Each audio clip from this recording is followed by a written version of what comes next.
You'll actually notice when you sell simulations to customers, you have those customers for life.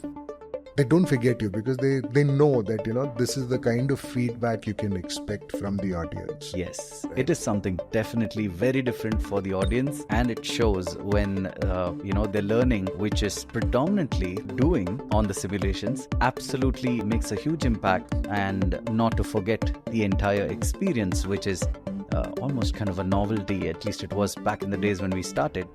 Just give us a peek into how do you see writing stories for your simulations, especially when it is behavioral? Well, the answer actually was a part of your question itself. Okay. It's in the story. Yeah. So when it comes to, behavioral skills, the soft skills as we know them, it's all about how a person creates and finds, himself or herself in that particular situation. A particular behavior is triggered. So it's about the kind of story we create around it, and how we engage them in those stories, and also add gamification, which also increases the overall engagement. That's how I see the content getting created, and one of the reasons why I'm absolutely excited about this tool is because this lets us do it in 3D, and stories are better told in 3D than in 2D. You have an additional dimension there. Yes, and there's a lot which is said without being said. Yes. Like for example, if you're in a 3D set and you see a tank burning, you pretty much know that you're in a war scenario. Correct. You don't have to say further. Yes. Right? Or you see that you're in a manufacturing floor, there are things kept, there is an assembly line. True. You don't have to say further. It's pretty intuitive for the user, and people know how to deal with it.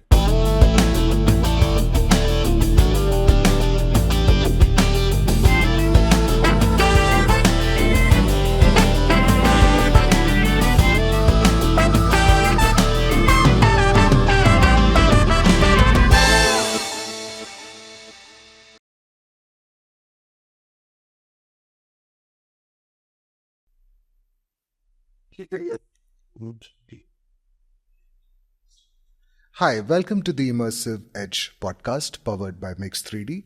This is where the who's who of learning and development, human resources, and corporate training and training companies come to share their work and experience. If you're looking to join the learning and development industry, or if you're an educational content provider, this podcast is for you. In conversation today, we have Mr. Deepak Nayak, founder and chairman of Glassroom Learning Solutions Pvt Ltd. Looking forward to speaking with him today. Cheers. A decade ago, this man started promoting simulation-based training when nobody had heard about it. He founded Glassroom Learning Solutions Pvt Ltd. With a single-minded focus. No PowerPoints. One of those multi-talented people I've ever met. Besides being a corporate trainer, he's also a music composer. The jingle you hear during the podcast intro was composed and produced by him. In conversation with Deepak Nayak. Deepak Nayak. Hi. Welcome to the Immersive Edge podcast. Thank you so much. It's a pleasure. Totally ours. Sir, I hope you're comfortable. Absolutely. Couldn't have been better. Glassroom Learning Solutions Pvt Ltd. Yes. One of those early simulation course providers. Absolutely. 2015 was it? That's correct. 2015 it was. It's about 9 years. You've been selling simulation training programs across India. Yes. And Southeast Asia. That's correct. Brilliant. How has the journey been? It's been a beautiful journey. A lot of exciting experiences, ups and downs. That's what makes it more exciting. Correct. A roller coaster. Yeah. Yeah, it's been a beautiful journey, in fact. Yeah. And, just wanted to give you a sense of, what kind of audience we attract, right? You will notice L&OD professionals, HR professionals, people who already have training companies or are corporate trainers, they're largely the audience for this podcast. Lovely. So, on behalf of them, I'm going to ask you some interesting questions. Sure. Some points. If you don't want to answer them, it's all right, but I'll push you nevertheless. Well, let's hope we don't get to that. Okay.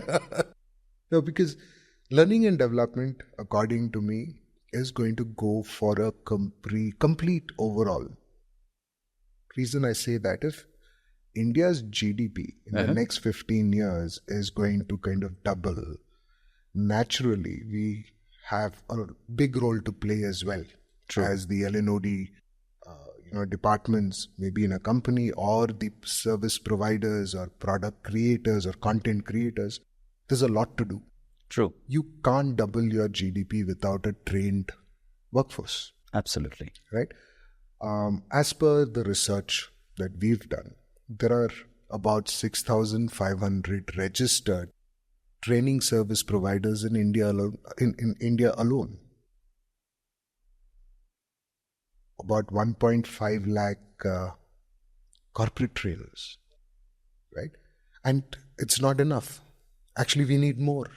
Yeah, I Right? can imagine. Yeah. Yeah. So the whole aim of the mix3d podcast is to be that platform for the corporate training industry, content makers and buyers, on how do we actually make some really immersive learning solutions for people. Wow. Right? Yeah. In this journey, when our research showed that you've been one of those pioneers in simulation-based training, I said, we have to get Deepak on the show. We have to, because it's not an easy sell. Trust me, I've done that myself. Yep.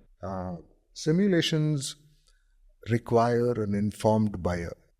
Absolutely. Right? And you'll actually notice when you sell simulations to customers, you have those customers for life. True. Yes. They don't forget you because they know that, this is the kind of feedback you can expect from the audience. Yes. Right? It is something definitely very different for the audience. Yeah. And it shows when, they're learning, which is predominantly through doing on the simulations. Correct. Absolutely makes a huge impact. And not to forget the entire experience, which is almost kind of a novelty. At least it was back in the days when we started. Right. So, yeah. I think we've managed to retain the novelty. Yeah. All right. Only thing, the technology is making it much better. Yes. Right. I would say 2D simulations have run its course. Yes. Now it's about 3D, it's about virtual reality, it's about mixed reality. And, I remember the first time I picked up an Oculus, it was about 53,000 Indian rupees. Yeah. About 43 when I picked up. Yeah, and it's been coming down. Yes. But before the sale, the Independence Day sale, I saw a brand new version of Oculus Quest 2 for 23,000. So definitely the device prices are coming down. True. And one thing that I feel, or this is our research, the reason why it's not become mainstream is because of unavailability of content on these devices. You just said it.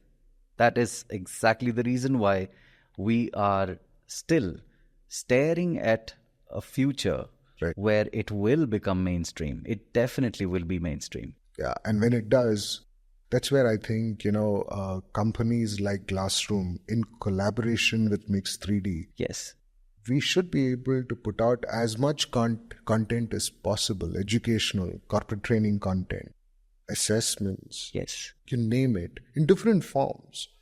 I think that is when we are going to make it worthwhile to buy these devices. Absolutely, yes. Right. We've had these license arrangements with, Ajna Lens, Geo Glasses, all of them. Hardware providers, trust me, they have solved a lot of problems for us. True. Now, once the hardware is ready, then it's all about the content. The content, yes. Right? The classic play, I think this time again it plays out. Yes.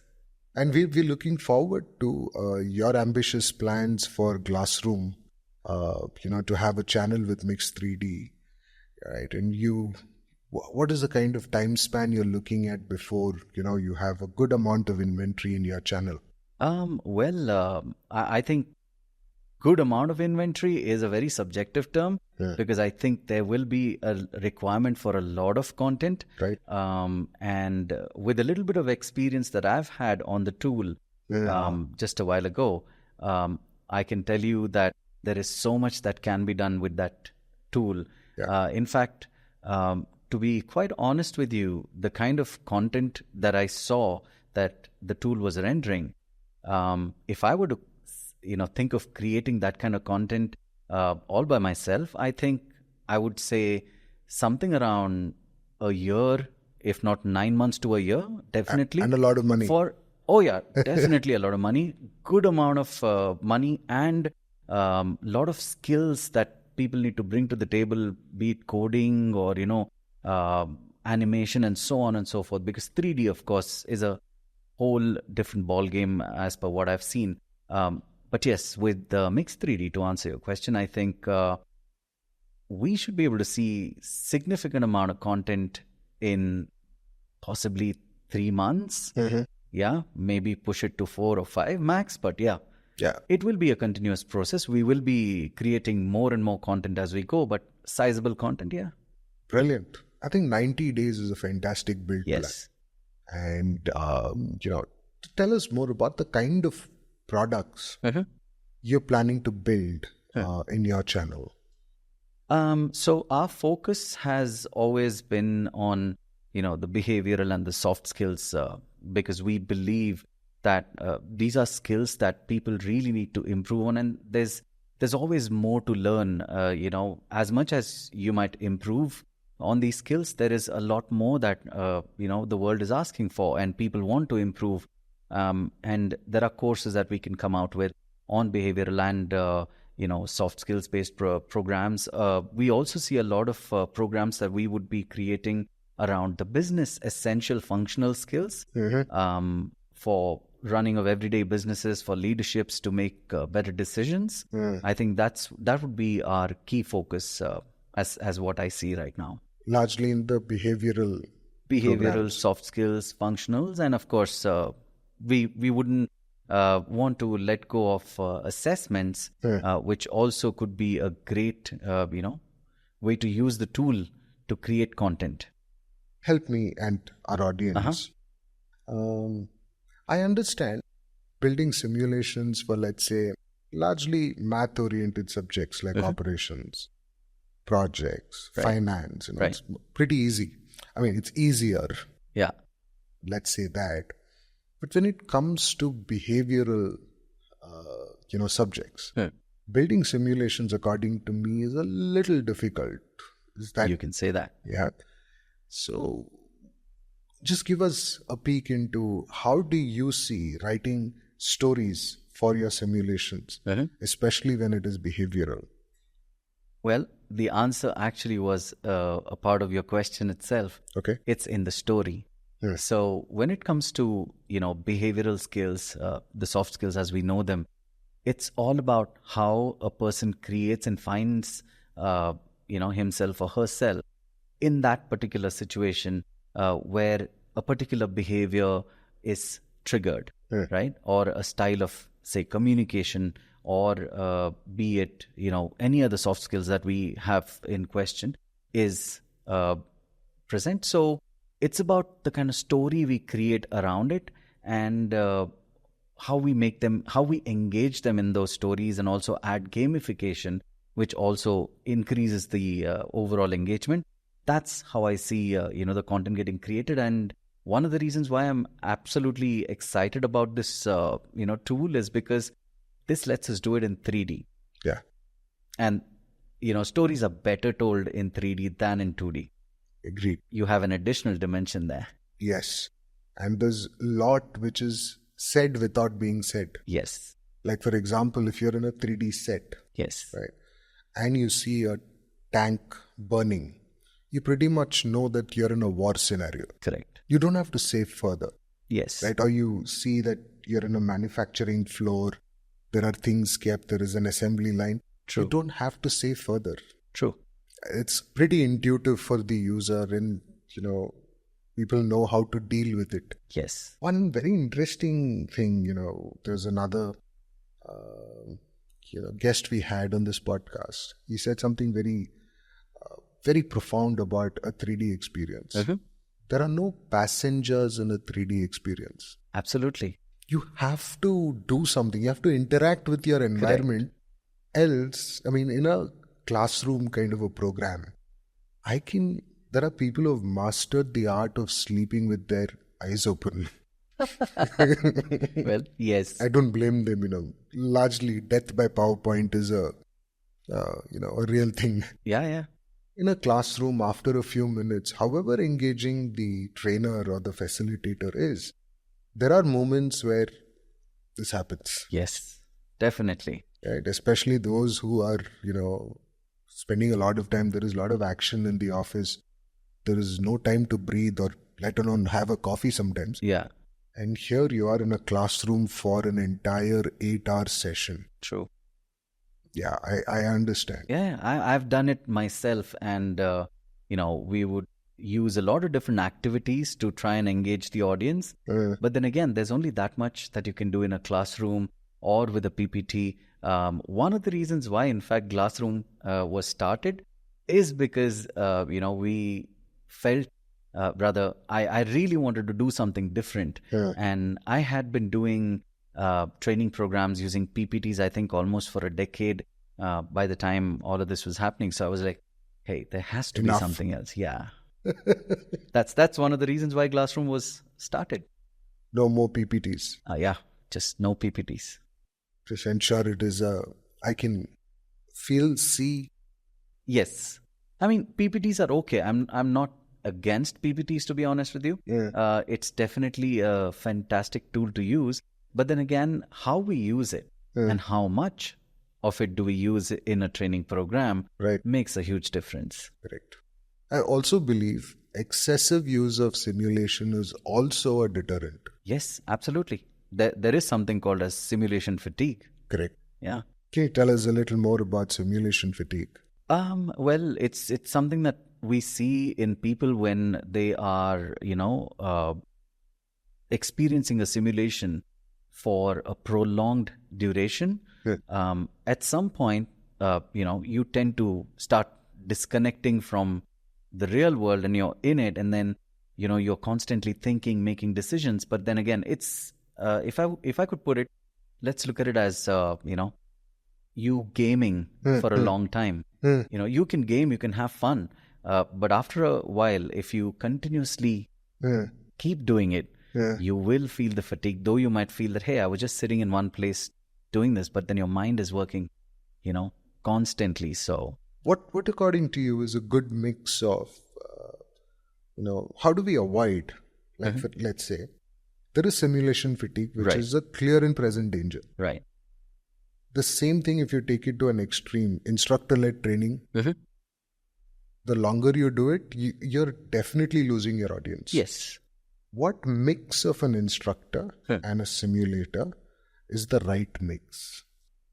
Well, I think science has spoken for itself. 40 minutes is what they say is quite a long time for a person to speak and then, to engage the audience while facilitating. Of course, I personally believe that time has drastically reduced over a period of time. Today, I don't think our, attention span holds good even for 40 minutes. Yeah. Maybe about 20 to 30 minutes. 30 minutes I still think is okay. That's a good facilitator if he can hold the, participant for 30 minutes. And then something around, say, 90 minutes of simulation. I wouldn't say anything beyond 2 hours or 120 minutes. Something around that should be a good mix. Yes. Yeah, I remember we used to do this. Right.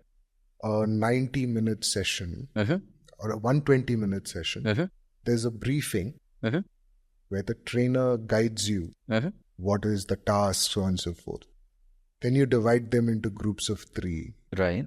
and don't give everybody a simulator. Correct. Give the team a simulator. Otherwise, it becomes a video game. Yes. Right. And the team has to work together and they're competing with the other teams in the class. Sure. And there is a debriefing session. So brief, simulation time, debrief. Right. This combo has actually worked for us. Absolutely. I think that's a great approach. And for me, the sim time is about 60-65%. Huh. The rest is the screen time for the facilitator. Got it. Yeah. And in the debriefing sessions, I figured out when you pull reports from different teams, you make a leaderboard. Right. That is what keeps the interest alive for people to come back after the break. Absolutely. It's just like gamification. So I know, hey, I'm doing well. Yeah. I'm up the charts, so I'm happy. Or if I'm in a team where, we're not doing that well, then we want to, pull up our socks, do it better. Yeah. In the next session, what have you, and so on. Yeah. Yeah. So I believe that simulator alone, without a good simulator, with an average facilitator, can still bomb. Absolutely. Right? A good simulator or even an average simulator in the hands of a fantastic facilitator, Yeah. trust me, it flies, because the facilitator brings in the nuances, right? Yes. The experience. Yes. In fact, I believe that if you deploy an instructor-led simulation, Huh. it really doesn't matter if it is done remotely Correct. or if it is done, in person. In person is better. Yes. But I understand today we don't have that kind of bandwidth. With now, most of the workforce is not returned to office yet. Right. Getting people under one roof, conducting simulations, It's difficult. Yeah. it's difficult. So the time has changed. Yes. And I see with your digital products, you were able to navigate the pandemic much better than most other people. Yeah, absolutely. Because it was easy to reach. And like you rightly said, it could be conducted, online in a virtual format. Right. And the impact still remains the same. Because people still access the simulator online, which is one of the, plus points, I would say. And you still have the facilitator on the remote tech, so he's right there. Yeah. And I really believe, having a facilitator adds that, oomph to the training, because he gets to give a direction to the entire simulation. Though, simulation is an experience that could be exclusive to a person or a team. A facilitator actually helps them, just drive in that direction in a better way. And of course, also helps them learn better, because it's not necessary that what you're looking at in the simulator is actually what's happening back in your workplace. Correct. So he becomes that catalyst who actually draws the parallel back to, the workplace, where they know how they could make a similar decision like they did in the simulator. And I'm actually talking about business simulators here. And, actually learn how this could impact at workplace. Interesting. Tell me, what is the kind of cycle times to sell a simulated program when compared to, let's say, a regular, classroom session? Is there a large time difference? Do you need to get too many people on board for this kind of a workshop? It has been changing over a period of time, I must say that. In the initial days, people were skeptical, as much as they were excited that there's a simulation, but not many people had actually experienced how simulations work. So it did have a longer cycle before people actually said, hey, yes, I think this will work. Of course, with times changing, it was way easier because now people are aware, people are open to trying. In fact, I think simulations by themselves have come a long way. Now it's the new era with AI and the virtual reality being one of the newer experiences that people are looking out for. So yeah, things have changed in a positive way. Cycles have grown smaller, shorter now compared to how it was. But yeah, I would say there is a fair bit of demonstration, or people want to experience and see whether or not this actually will work, or how will this really work. Right. So that bit still exists, but I think it will change as we go. The cycle times have reduced? It has reduced, and it will reduce further. So what is the kind of cycle times to sell a simulation course? In my experience, if I were to average it out, it would be anything between a good 8 to 10 weeks. To 10 weeks. Yeah. A lot of demos, back and forth. Yes. Customization, requests. Yes. All of so that. You have, the initial conversations. I'm taking everything into account from the time I have my first word with you, to understanding what your real challenges are, to what we believe could be a solution, to building it or even customizing it, to your requirements, in between all of that, demonstration of the tool itself for you to understand how things would pan out. So all of this put together, I think before we can close the conversation, a good 8 to 10 weeks. 8 to 10 weeks. Average. I mean, to be honest, I think we've also closed a conversation in 13 days. Yeah. That's 2 weeks. Yeah. Oh, wow. Okay. Those are outliers. Outliers, yeah. But and they we've do had have longer conversations as well. But once you're in, especially I've noticed this, once you're in with a simulated product, you're in. Yeah. Until and unless the leadership changes. Yes. Right? And then it's again, going back, rekindling that conversation. Correct. So what is the average duration or the average time that a customer continues to remain active before they go cold? Well, again, there are two aspects to this. One, of course, is how much are you, innovating with the kind of content that you have, the kind of programs that you have to offer. As you know, every year there's something new or something more advanced or something more in-depth that people are looking at learning and so on. So how much are you updating your content accordingly? That is something that matters, because regardless of whether you're selling through simulations or no simulations, if your content is not speaking the language that the organizations are looking for, if we are not able to solve their real challenges today, then I think it's going to be a shorter relationship. But otherwise, a good 2 to 3 years is easy. And of course, if people move, like you said, that happens as well. Has happened in almost every place. Yeah. So the good thing there is you have a nice relationship with the person that you've been talking to, also because, internally, it has worked well for them in most cases, where they've got great feedback from the participants, and obviously the organization is happy about the investments they've made on simulation-based training programs.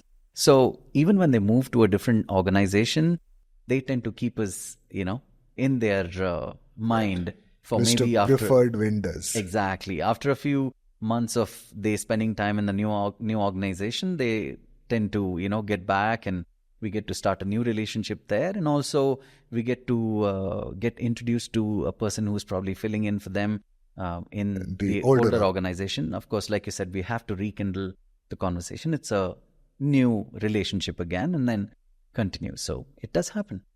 The risk of calling it out. So corporate attrition kind of helps you also expand. Yeah, add absolutely. more new logos. Absolutely. Yeah. Well, that's the nature of the business. Interesting. I heard the term customization a few times. Yeah. Now, I believe the more you customize, you will probably get that customer. Definitely. But the utility of that customization, unless if it is not a bad, if it's a big deal, it's okay. Maybe 500,000 people that you're going to be using this content for. I think customization is all right. Right. But if you're customizing for every single batch, don't you think your cost of delivery is going high in terms of the effort? Because you can't take on more work because you're doing... And most customers are averse to paying for customization. Yes, you can say that. I mean, everybody wants things in the most inexpensive way.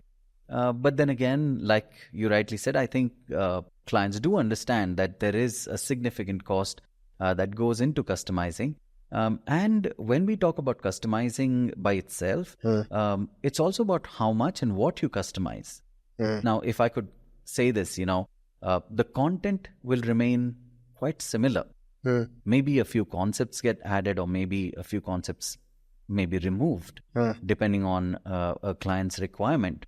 But then largely, the story would remain the same, right? Maybe a few, I would say, terminologies that are used could be different. Maybe a process that the client uses, they want to include that in the training program, and those customizations can be easily incorporated using the star facilitator we were talking about earlier. Right? So that way the simulation remains pretty much the way it was. It's just the way how we were using it that we kind of customized. That way it doesn't hit us that badly. And obviously that benefit gets passed on to the client as well. A lot of times we don't even charge clients for customizations if it's not a significant amount of customization that we have to put in efforts for. Right. I've noticed this. There are, like for example, if you go to manufacturing, they prefer manufacturing simulators. Yes, that's true. Right? And trust me, they'll buy it. They like it, they just quickly buy it. True. If you go into services, services may be a little more open to the simulation story being, not their story. You're right. But they're okay to kind of... They still ask. They still ask you, can you get me a banking, home loan division? Very niche. Can you build a simulator for it? My answer to that almost always has been, sure we can. But how many people are you going to be... Now, as soon as you ask that question, how many people are going to use this simulator? Then they realize, okay. The reality hits. The reality. It's not a lot. Yeah. What is your opinion about getting a banking simulator for a banking, deployment? Is it an absolute must? Well, okay. So we've had, all kind of these, both situations, in fact. So let's take the example of banking, right? If there is a particular process that works in a particular way, and that is the most important part of the program, and that is what we want to teach people, right? Then we create something exclusively for them. That's what we offer. In fact, we also call it emulators, right? Because it emulates the entire process. And that's when, we create something that's exclusive. And like you said, they are ready to buy it because they see the value in it. It can be used for a long, long time. It's not about just this one batch or a couple of more batches that we're talking about. It can just continue for a very long period of time. But then again, coming back to the other experience where, like I said, everybody wants to have a story that is matching their workplace. I've always had this conversation with stakeholders where I've told them that as much as we have that inclination that we want to keep the story around the real workplace, it may be counterproductive if you ask me. Okay.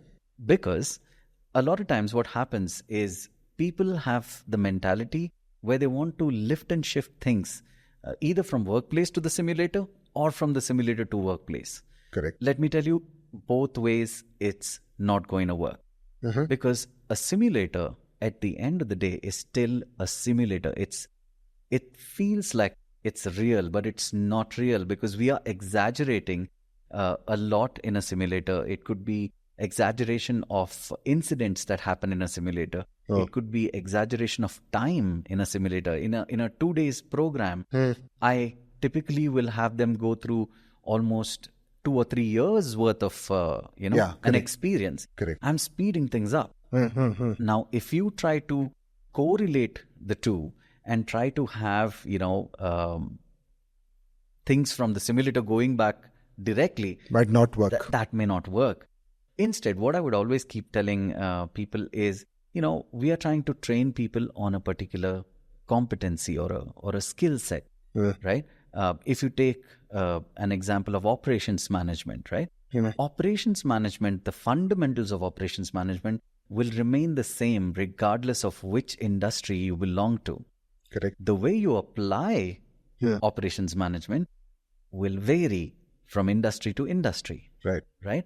Now, the story or the simulation for us is a mere tool for people to experience managing of operations in a particular, simulation. In fact, what we would usually do is pick a simulation that is probably, like both a product or a service. Okay. So that way it, attracts clients from different industries. And at the same time, depending on which industry we were catering to, the star facilitator again comes into picture. He's the one who actually makes it more relevant to the audience, to bridge that gap between the simulation and the real world. So, regardless of what the story in the simulation is, the story in the simulation, in my opinion, should be something that excites you. A lot of times, you think about it yourself. If you're going to get a simulation that's just like your workplace, are you going to be that excited? Or are you going to be excited if I put you in a new situation? Why do people play games? Change of setting. Yeah, it's different. But the concepts, if I'm able to carry the concepts here and teach people about it, and then have them practice those and then say, hey, now that you made this decision, you see this is what happened. Now think about it this way. If this had happened in your workplace, then how would this impact? And so on and so forth. The facilitator will take care. So, I feel having a story that's not in line with your current business is actually a better way to approach it. Wow. Yeah, I must say you're very convincing. Thank you. Yeah. And I've also noticed that when there is a change in setting, just that curiosity kind of gets people more involved. Absolutely. Yeah. Right?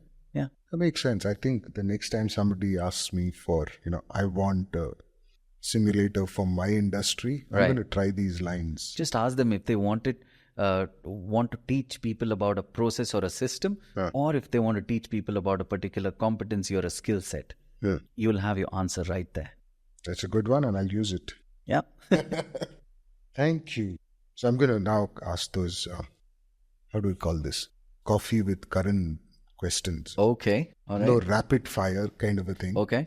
Let me be in a little more parliamentary context. Yeah. How does your invoice look like? You mean to say the kind of line items that we have and what all we work with? Yeah. What do you invoice your client for? Because I'm a firm believer that show me what you're invoicing for, and I'll tell you your business model. Okay. Right? And if you're able to collect more line items, that means it's a matured business. You know exactly what you're doing. True. Sometimes I say the best way for you to even write a business model is like take an invoice template. And see what are the things you're going to be charging your customers for. Correct. And then find out what is that you're bringing on the table which is worth payments. Absolutely. According to me, the best feedback you can ever get is an invoice paid. Yeah, absolutely. That's the most amazing feedback. Yeah. And if in case it also follows a few weeks or few days later with another purchase order, then it's just... That's a 515. Yes. Whenever I meet my colleagues in the training business, I keep telling them this other story that if after you've conducted a program, your phone, which is usually on silent in your training, when the day ends, before you catching the flight to back to Bangalore, the number of LinkedIn requests from your participants, that is when you know that you've done something well during that program. People liked what you did. Absolutely. That's even a bigger unit of measurement of feedback. Absolutely. For how well they were engaged and how much they could connect with you and the concepts, rather how you help them connect with the concept, that's the testimony. Right. So in this regard, I want to ask you, when you sell a simulation program, what are the line items in your invoice? Sure. Okay. So we do have facilitation cost. That comes in as one of the major components. Then we have the license fee for the simulator itself, right? Then we have customization fee, depending on the amount of customizations we do. We do have some frameworks that we give out, sometimes some specialized handouts. So there are times we charge for that. Then there are, certifications that we can do. That also becomes one of the costs. Majorly these are the ones. And then, of course, if there are additional mentoring sessions and so on, those get added as well. So roughly you're talking about 6 line items at least. Yes. Right. Yeah, I still remember back in the days, the good old days of corporate training when you did programs in 5-star hotels. Right. You'd also add another food and beverages, then your accommodation, your flight charges, and wait for this invoice to come to you. You pay up front and then you get it reimbursed. That would be difficult. I guess all of that, pandemic has been quite a eye-opener. Right. Today, I believe that frugality is required. Big corporates who were spending a lot of money are also now saying, hey, we'll invest, provided there is value.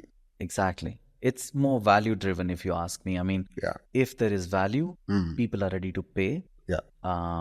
If there's no value, people may not pay for it, even if it is, not very expensive. Sometimes, selling something, although it is good, and if you don't price it right, people might think it's a bad product. I think it did happen a little during the pandemic, or maybe let's say just as the pandemic started. I think there was a little panic because that was the first time offices shut down. People worked from home. A lot of people, a lot of organizations were trying to figure out how will work happen in the first place. And then it all came down to, okay, how are we going to, train our people? What do we do? And what is available online? So there are times when people have, gone ahead and picked up just video lessons for some really complex concepts. As much as it exists, how much value is it actually adding? Right. And mind you, I'm talking about complex concepts because video lessons do help. I'm not saying it doesn't. Everything has its place. Correct. Everything has its place. So it does help in certain aspects, but not everywhere. And, organizations that felt, hey, we have this whole, library of content that we are made available with for, a very small, a fraction of cost. This is working in a very different way. But then again, I think with time they started realizing completion rates. Yes. Was it value? So that's how things have changed. So yes, pandemic has helped in a way or two for sure. I think you're right. During the pandemic, after that initial hysteria, when people were trying to figure out what to do. Right. I was wondering, imagine Imagine a world where the pandemic happened, let's say 20 years ago, early 2000s, right? Where internet, I still remember, was more so just hitting broadband in cyber cafes. yes, and emails are the best Yeah. communication. That's how far. Maybe Amazon was there, but it was not big in India. They're not coming to India. No, I don't think they had. Yeah, it was just basic, Yeah. internet. Working from home 20 years ago, if the pandemic would have hit, at least we had the tech infrastructure in 2020 for us to work from home. True. Right. And I think organizations realize that, hey, we have the tech. Yeah. Why do we need so much real estate? True. Yeah. I'm sure some amount of, cost cutting has happened. Yeah. Now it's like 3 days a week from office, 2 Right. days Yeah. from 2 and 3 days. I think that's how people are mixing it up. And sooner or later, I personally believe there will be a lot more flexibility in the way how people work. Because if we just look at how work is done, I don't think it matters where you're working from.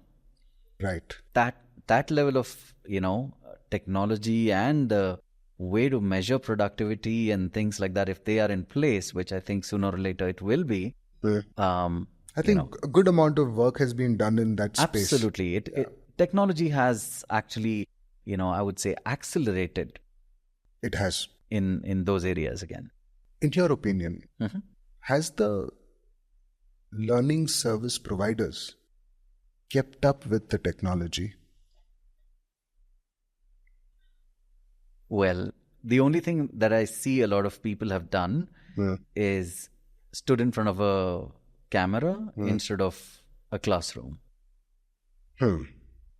A few of them have also, made it a little more engaging. But then again, I think there is a lot more work to do, if you ask me. So we made lectures in person, which became videos. Yeah. And there's some videos which had better production quality. Right. More illustrations. Right. And that's where we stopped. Yeah. And some, I think, became courses on MOOC platforms. Yes. I don't think they've made a lot of money on that. Well, yeah, subjective. I think they might have made a decent amount of money considering they didn't have to invest a lot, and it was just a one-time investment that they were reaping benefits off of, even later. But then again, I like to focus on value. That's been the game for me, and that's been the driving force ever since. So if there's no value, I don't think it's a long-term game anyway. Yeah. And whatever content you're putting up there, it might do well for a time and then it starts dwindling. Yeah. It's like if that's what is your focus, definitely go ahead. It'll work. But then, there is value in immersive technology. Oh, yes. It's the way to go. And I believe that there is a space for e-learning. There is a space for video lessons. Yes. Everything can coexist. Absolutely. I have a framework. I keep telling my clients, when should they invest in 3-dimensional, virtual and mixed reality training programs? If it's critical and if it's complex, if the answer to both high criticality, high complexity, don't waste your time looking for cheaper solutions. Absolutely. Nothing's going to work as much as, immersive tech. Immersive technology, yes. Critical, not complex. You have options. Yeah, you could try something else as well. Correct. But I think immersive technology still works well there. Correct. It does, but then you don't have to bring a machine gun to a street fight. That's where your simulation will still work because things are critical. So, it may still work. A 2D simulation may work over there. But yeah, you can also use other technologies at that point if it's not complex. Correct. Superb. So let's go to your origin story. Okay. How did you land up here? How did you land up in this industry? Oh, okay. We're going a couple of decades back now. It actually started in my second job. So I was working in a small team. We were global IT for a large manufacturing organization. Yeah. And our business was, kind of ramping up, and we had newer people joining our team. Yeah. Sadly, we didn't have trainers who could train on the tools that we were using for our work. And my manager came up to me and said, hey, would you like to take up a training program for these new folks? And you speak well also. So, Well, for that, I think I would actually credit my trainers from my first job, where I joined as a tech support representative for one of the larger companies whose phones we carry. I'll not name the company now. okay. But yes, I had some amazing trainers who taught me soft skills, who taught me, technology and all of that. And I had carried, those experiences. And when I got this opportunity, I was quite, excited. I was like, hey, why not? So I sat down, put a structure together and said, hey, okay, let's go ahead and do this. Yeah. Mind you, that one experience, I can remember this vividly, though it has been a couple of decades now. The way how I could see people, being grateful for having learned something new, the way they would be curious and ask questions, and the ability to, have answers for them and help them get better, was just too fulfilling. And that's when I decided that when I make a move from there, which eventually I did, I'll get into, learning and development space, and I started consulting. So I joined a consulting firm from there, and that's the journey that began, went on for a while before, it was Glassroom. Brilliant. And 2015 it was. Yes. 9 years ago. Brilliant. So there are people who, are listening to this podcast who want to join the industry. Mm-hmm. So any advice for them? What do you think? Should they? What can they expect? Like, I noticed this. People who want to join the LNOD industry or the L&D industry, they look at it from the outside, it looks all great.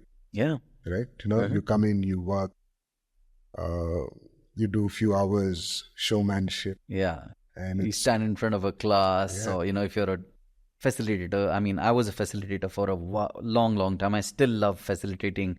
That doesn't go. And and then you collect your check, you go, and they'll be like, this guy should be making truckload. Minting money, yeah. He appears for a day and he's paid so much. And I want to do that too, right? That's how people feel, yeah. So, you and I know the truth of it. Yes, there is a lot that happens, behind the curtains as well, which is equally important. I think that is where the entire business is. Right. Now, for those who want to start a training company or join corporate training industry, what are the few things that you would possibly want them to keep in mind? I think it starts with listening, right? Because if I go back to my own experience and the way I grew up as a consultant, I would have my initial conversations with leaders, senior leadership in a business, and, listening and asking the right questions was a key skill to have, the kind of questions you ask, and the more you understand about their challenges that they are trying to address. Because a lot of times somebody might just come to you and say, hey, we are looking for a training program on Excel. What's your tendency? You can just say, oh, okay, sure. Intermediate, advanced, or basic, what is it that you need? But then again, a consultant is, if somebody wants to be a consultant, I guess it's about asking the right questions, understanding why did they think they need, a Excel. program on Excel? Is it just Excel? Is it something more? Or do they even need the Excel program in the first place? I'm not saying that, the stakeholder is wrong all the time, But then again, there might be more to what meets the eye. Why Yes. are they asking for what they are asking? Correct. And understanding those challenges, coming up with solutions that are more holistic in nature, because everybody loves you when you're able to solve challenges for them. Right? So during my consulting days, I would always do that. I would talk to the stakeholders. And then again, I would also have my, I would call them interviews with some participants. I would just pick a few participants after consulting with the stakeholders and then talk to them and understand their perspective of how they saw, similar challenges at workplace or what they thought were the reasons. Sometimes you get perspectives that you can't even imagine, and eventually how you analyze the inputs that you've got, how do you correlate that to, the capabilities, the skill sets, competencies, and then create a plan of either a program or a learning journey, whatever suits best, right? And then you present that and get a buy-in, obviously, and then conduct the program. You have a win-win in all ways because the participants love what you're doing because they're able to relate to what is happening. The business is happy because you now have nailed it to answer, the questions that they've been looking to have answered. So you help them solve the business challenges and eventually everybody's happy. And what people otherwise see in a classroom is just what happens on stage. There is customization like we talk about, right? That is where the customization comes in. How do you make sure the content is fitting the need? It's not about just removing a few things and adding a few things. It's also on methodology, right? That's where simulation came into picture for me. I did this for almost a decade, right? And after a point, I was like, hey, I see things happening. I've always been an enthusiast, technology enthusiast, and I felt we need to bring in technology into learning, and that's something I felt was missing after almost a decade. I was still doing what I was doing, in consulting and conducting training programs, and all of that was happening, and it was nice. Mind you, it was nice. It was decent. Money was good. Everything's great. Yeah. But then again, you have that itch inside. What am I doing? Yeah. I mean, why are we not doing something else? And I realized if I had to do that, I had to do it on my own. And that's how Glassroom began. So, in short, unless you're comfortable asking people questions, don't join the L&OD space. Definitely. Brilliant. Ask the right questions and listen. Because that, mind you, is also equally important. Nobody's going to come to you with a straight answer. Yeah. Take it from me. Yeah. I remember there was another guest who said, if somebody wants a proposal now, right, you know that you're not getting this deal. Absolutely. you're just there as a part of, three more comparisons. comparison, and then they've already made up their mind. Yeah. So, yeah, you win some, you lose some. Yeah. The way of the world, as they say. So, Deepak, thank you so much for taking the time out. Well, it's been an absolute pleasure talking to you and being a part of this podcast. It's an honor, really. Mine too. And I look forward to hosting you once you're launching the channel. Absolutely, yes. We'd like to get into the details of what your content is trying to solve. Sure. We'd like to promote it on this channel. That'll be fantastic. Thank you so much once again. Thank you. Deepak Nayak. Yes, thank you, Jay. Take care. Bye-bye. So good to meet you again. Bye. Bye-bye.